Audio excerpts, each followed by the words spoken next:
Hello guys! Welcome to my channel, Marquez Family Vlog. Ayan na nga, dumating na ang aking skincare from noon.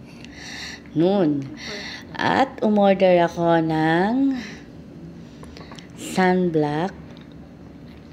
Yan. 90% sunblock. Umorder din ako ng serum at retinol cream, anti-aging, sa halagang 55 SR. So, yung sunblock is 15 SR and then the retinol cream and the serum is 55 SR. So, kailangan na natin sa mukha nating maglagay ng cream at tayo tumatanda na. Pamprevent lang ba sa ating tumatandang mukha? So, ako ay 47 na. Kailangan na nating mag-cream at maglagay ng kung ano-ano sa ating mukha para mapanatiling bata at feeling younger, Inday. Ayan na nga. Ito na nga ang retinol cream. Retinol serum.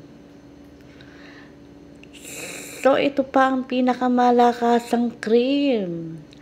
Ang Botox. I-try natin mga Inday, baka sakali makuha pa ang ating mga mukha sa feeling younger at always younger.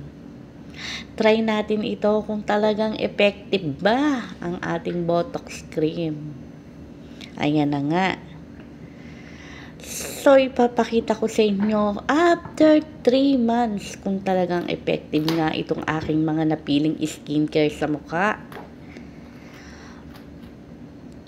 So, buksan natin ang ating serum. Tingnan nga natin kung gaano kalaki ito at anong itsura sa loob. Hindi ko alam kung ito ay effective pero itry natin. Baka sakaling makuha ang ating tumatandang mukha dito sa ating mga skincare na napili ko. Ayan na nga, ito ang serum. Ayan siya, retinol serum.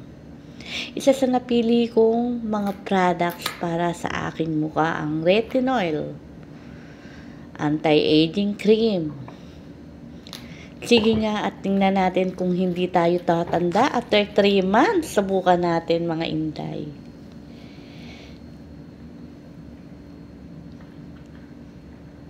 Ayan. Anti-aging kuno. Try natin. Kung tayo gaganda at babata sa mga aking skincare na napili. Hindi na muna ako magpapapicture at alam kong matanda na ang mukha ko sa ngayon. After 3 months, tingnan natin ang kinalabasan ng ating mukha. Kung gumanda ba tayo at naging looks younger. Ayan na nga ang aking mga napiling skincare. Ayan.